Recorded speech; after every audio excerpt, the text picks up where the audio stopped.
ভাই আপনি কিসের দাবি নিয়ে এখানে আসছেন? আমি এখানে মূলত যে দাবিটা নিয়ে আসছি যে আমাদের প্রতিদিন আমাদের ইফতারের সময় আমার বাসায় হচ্ছে আপনার মুড়িতে বুরিন্দা দেয় না। তো আমি এই দাবিটা নিয়ে আসছি যে যদি আজকে থেকে যদি মুড়িতে বুরিন্দা না দেওয়া হয়, তাহলে আমি যে এই যে আজকে যেরকম অনশনে আছি, আমি প্রতিদিন এরকম অনশনে থাকবো।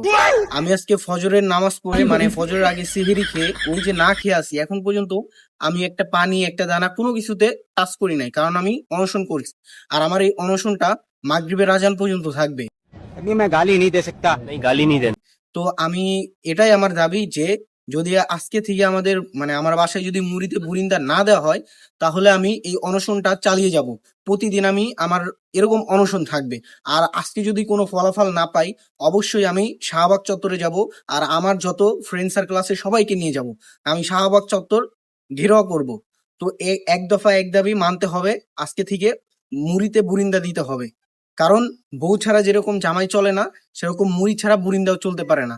এক দফা এক দাবি মানতেই হবে।